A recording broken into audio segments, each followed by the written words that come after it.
Hello, everyone. This is Talk for Glory, episode 262. We are 24 hours removed off of World's End. Speaking of the end year. So, guys, I hope you guys have a great 2025 and you guys will have a better 2026.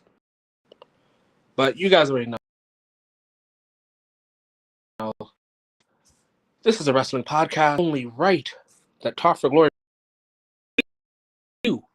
and podcast.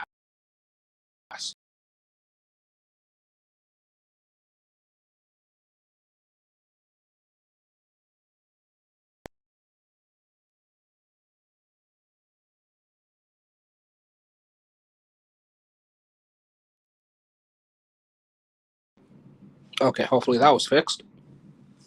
So yes, Talk for Glory is the podcast who give you the review. So I'm talking too much. I'm stalling. Time to talk about AEW World's End review. Now, similar to most of Talk for Glory's reviews, I don't care if you saw a 12-match card. If there are only 4 championship matches, the review is only getting four matches to talk about. That being said, about the champions. What's up, Weeb?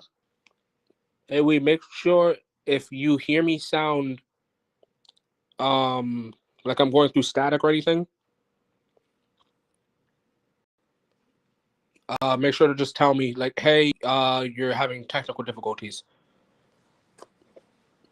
But yeah, first match we are going to be talking about in this champions coverage is the AEW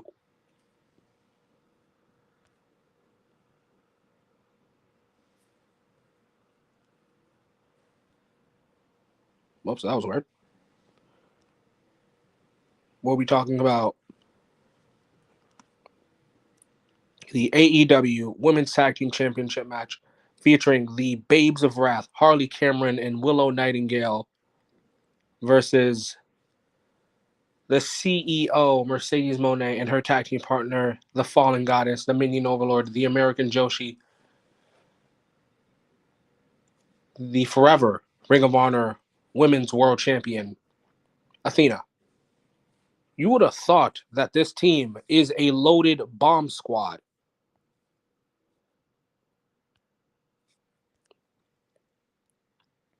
I was under the impression that Mercedes is going to get another belt and Athena is going to have an AEW title that will force her way onto AEW TV.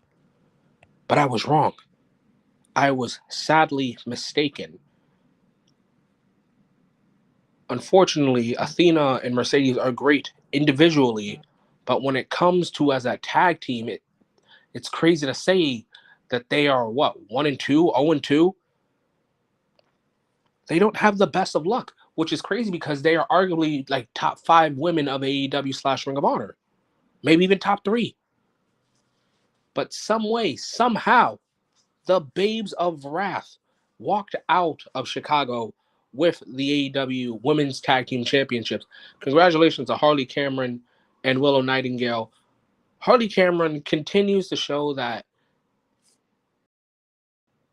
when you're good or when you finally gotten good, you don't need 100 people to constantly say you're getting good. Your actions will finally show. I love that Harley Cameron is such an amazing wrestler now. But Willow Nightingale getting the pinfall on Mercedes Moné. Let's talk about that real quick. How did we start Mercedes' dominant TBS title reign? We got there via beating Willow Nightingale.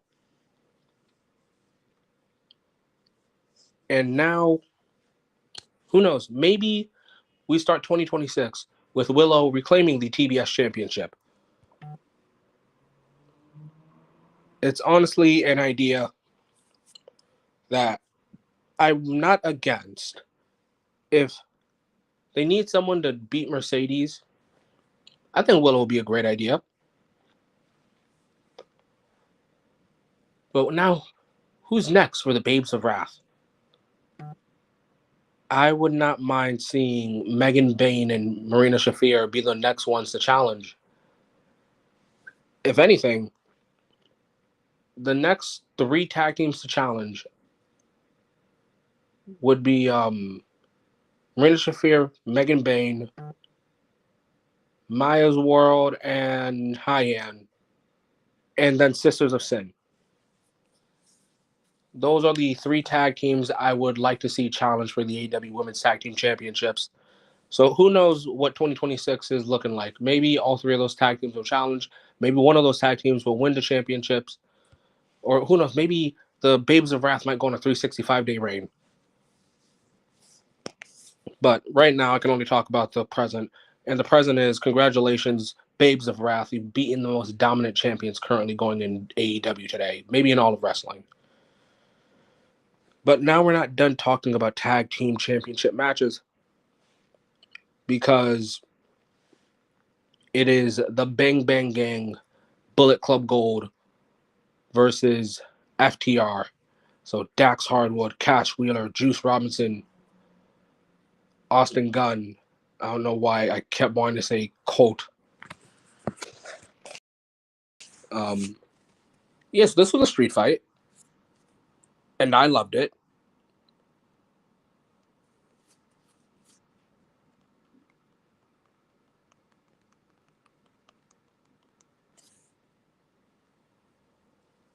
I'm kind of mixed about the whole thing.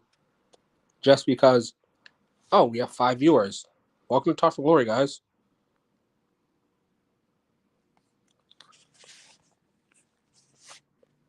But I was mixed about it because I really wanted Juice and,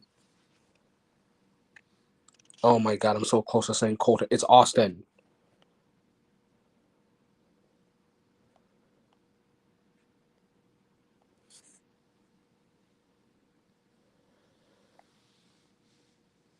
One moment, because I feel like I'm wrong now. And if I'm wrong, I don't want to keep saying the wrong name throughout this. Yeah, it's Austin. So Juice and Austin, they did their thing. Honestly, I think Juice is actually just a really good tag team wrestler. Because there's no way you're telling me that this dude had a good tag team with David Finlay. He had a good tag team with Jay White. He had a good tag team with Austin Gunn. So who knows? Maybe Juice Robinson, the stray bullet, who knows? Maybe Juice Robinson is just a underrated tag team specialist. After all, look at his tag teaming with just about everyone. His tag teaming with Jay White, his tag teaming with David Finlay, his tag teaming with Austin Gunn. Pretty sure his tag team with Ace Austin. Who knows? But they were no match for FTR. And that's okay.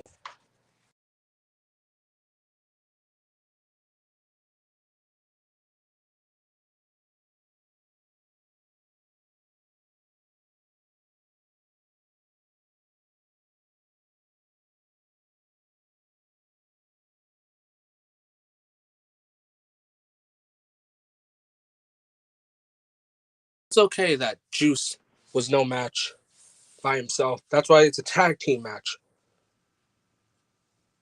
The juice is loose. Yes, Weeb.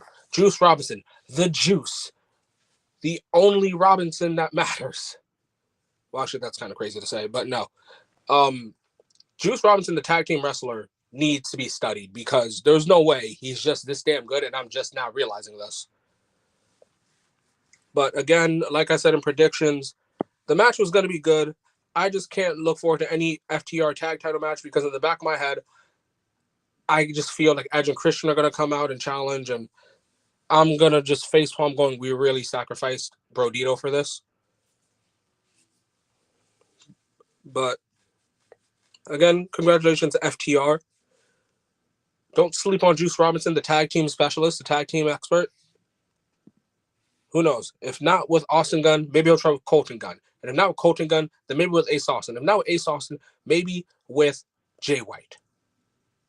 All I know is Juice Robinson needs to win the AEW Tag Team Championships with any member of Bullet Club Gold. But again, congratulations to FTR. Next, let's talk about arguably the best match. The best match of the night. Well, actually, no. The best match of the night is either this one or Mox versus Kyle Fletcher. But let me talk about it. Defending champion, Continental Classics Finals. I've been looking forward to this match. It is Kazuchika Okada, the Rainmaker, arguably the greatest tournament wrestler ever. That's not me saying it. That's Tony Khan probably saying it. And then there's the Death Rider. There's Violence Reincarnated. It's Jon Moxley. I'm going to say this. I love when you can visually see the difference in wrestling because Okada tried to wrestle. Mox tried to fight. I like that. I like when I see that. When I tell you, the idea of Okada versus Mox is a match I didn't know hasn't happened yet really blew my mind. So you're telling me now Okada has faced Bryan Danielson. Okada has faced Pac. Okada has faced Mox. I think we know the next match. Give me Kazuchika Okada versus Claudio Castagnoli. And I don't even need it for a championship. I just need that match. I need Okada to run that BCC gauntlet. But what was so different from this match versus last year's match finals, you definitely see that Ospreay walked in at like 60% and Okada came in at like 90%. This match, it felt like, if not 100, both guys came in on 80%. And when you bring it down to the nitty gritty, when you try to reach down deep at the very core, it turns into a scrap fight. Mox using a choke to get the dub. Just perfect. I'll say this. I don't care who you are. If you can deliver a chokehold as believable as Mox, cool, you deserve that win. The way Mox applies chokeholds, sleeper holds, whatever you guys want to call them, looks legitimately real to me. Like that, honest to God, looks real. It looks like an actual choke instead of like what Samoa Joe does with the Coquita clutch. So whenever Mox is locking, like, I can see like, oh, okay, he's definitely choking you out. He's definitely trying to like get the air out of you. Also, I just want to throw this in there. Personal, like this is my personal love in wrestling. I love seeing someone not tap and the ref make the decision and then that person waking up and going, I didn't tap. That is exactly what Kyle Fletcher did. And I hope he's the first guy to challenge Mox. Because he's right. Mox choked out Fletcher, but Fletcher didn't tap. Okada, on the other hand, he got choked and tapped. And then we see Jon Moxley turn face. I don't know if this was on anyone else's bingo card to end the year, but we have a face Death Riders walking into 2026. And who knows, maybe we're now going to get the Death Riders versus the Don Callis family. Now the only thing left to see in this is, in what match will they fight in? Anarchy in the Arena? Stadium Stampede? Blood and Guts? Because two big factions need a big match to end the feud. So yeah, I need one of those matches. But right now, you celebrate because the Rainmaker's era is over. No longer the Continental Champion, just the International. That whole unified stuff is confusing to me, so I'm not going to touch that with a 10-yard stick. Congratulations, our new Continental Champion, the innovator of violence, the Death Rider, Jon Moxley. All right, now we're going to talk about the AEW Women's Championship match, featuring the heaviest hitter in all of AEW, that being Jamie Hayter. And you guys already know, Hayter hits hard, versus underappreciated, but you're damn well going to acknowledge her. No, she's not the tribal chief. You know, it's Saturday Night Saturday. Chris Statlander, defending AEW Women's Champion. This match wasn't bad. This match was exactly what I wanted it to be. I didn't need anyone turning heel. I didn't need anyone doing heel tactics. Two faces? Sometimes I'm okay with that. This was one of those matches where I thought, okay, if you're going to stretch this out, cool. You know, if you turn Hayter heel, cool. You can turn Stat heel, cool. But no, this was a clean, down the middle babyface match where Stat just so happened to get the better of Hayter. And although it's clean, I always have this question in the back of my head. Can you do it again? So even if you beat someone clean the first time, what's that saying? First time was luck, second time was skill.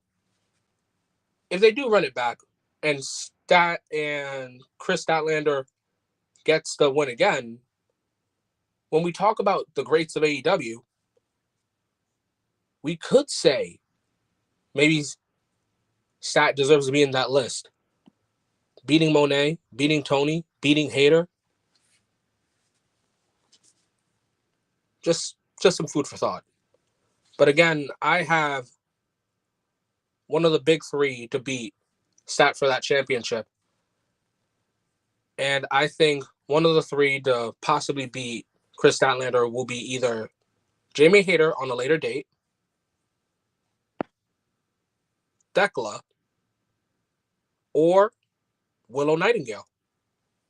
So one of those three women will be the one to beat Chris Statlander. And if not any of them, then Megan Bayne. You guys let me know. But again, congratulations, Chris Statlander, on retaining the AEW Women's World Championship. All right, guys, so we're about to hit the main event now. And I hope you guys have enjoyed AEW. I love that we have 7 people watching.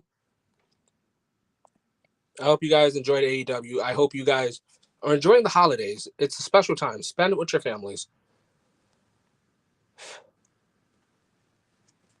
And there's so much wrestling going on. And you got Talk for Glory, the best podcast to cover wrestling.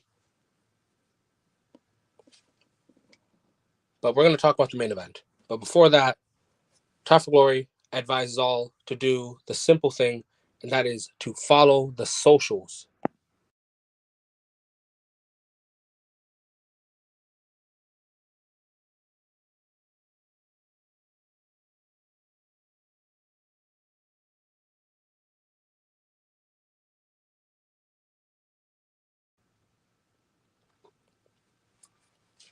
And remember, guys, to join the Talk for Glory Discord. But now we're going to talk about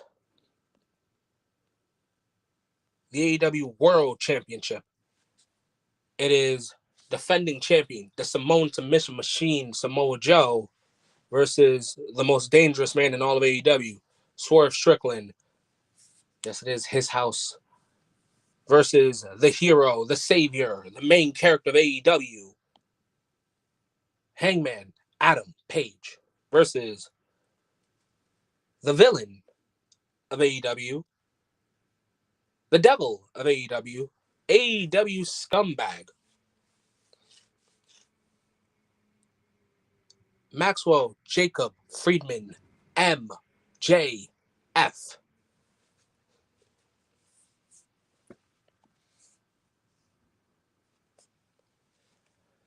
Thank you, Weeb. I appreciate that. You're damn right. I got to highlight that too.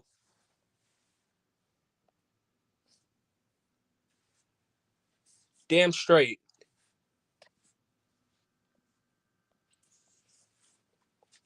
But I loved this Fatal 4-Way. Especially the ending where it ended exactly how I wanted it to. And that is with MJF finally finally capturing the Triple B, the AEW World Championship for the second time in his career. And another thing, I was happy because, like I said, Joe could have a small run.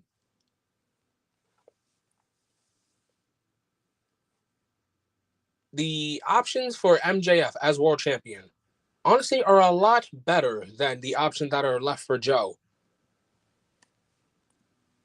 One of the things that people tend to forget is, well, yes, winning the world championship is impressive, but pinning the champion in a multi-man match is even more impressive. And that is exactly what MJF did. Because not only did he eliminate Hangman from the equation, Swerve from the occasion, he pinned the champion. So who's to say Wednesday Joe wants a rematch? MJF, within all of his rights, go, dude, I pinned you. I don't know if you feel that this was unfair, but no. I could have pinned Hangman. I could have pinned Swerve. Now I pinned you, man.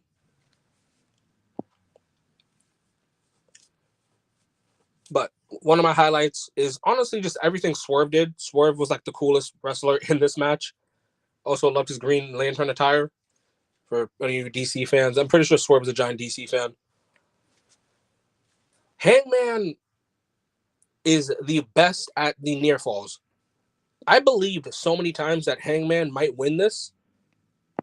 And then at the very end, like I want to say probably like the final 7 minutes or 8 minutes, it just dawned on me like, nah, this is MJF. This is MJF's time. He's waited and bided his time. And tonight's the night. Last night was his night.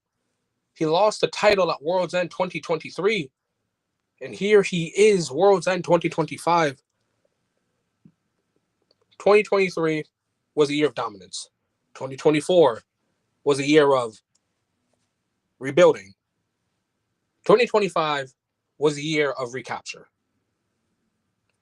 Now it's time to see that for 2026 is 2026 the year of replicate? Will we see the dominance of MJF in 2026 as we did in 2023? That is something we're going to have to wait and see for the holidays.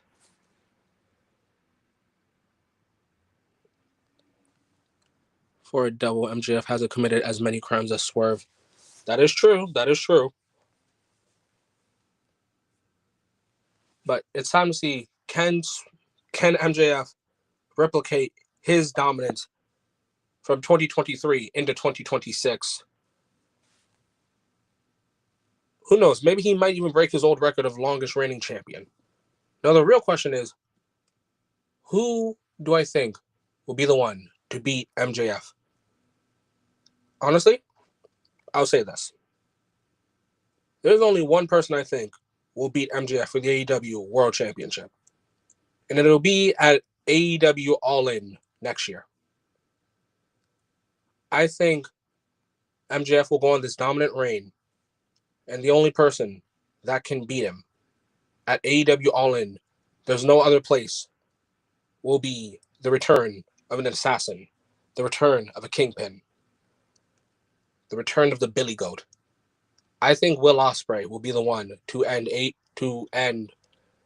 MJF's AEW World Championship run at All In.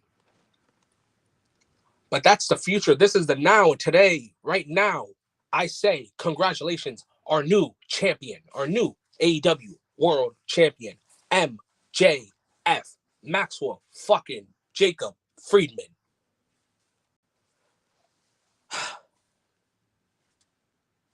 I loved I loved closing out that way. That was passionate.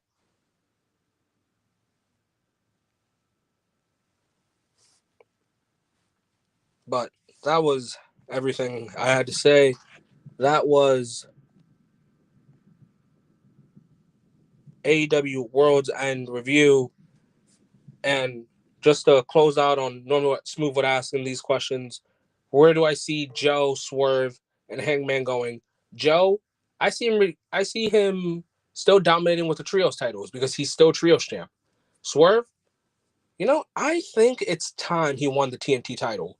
Hangman, call me crazy when I say this.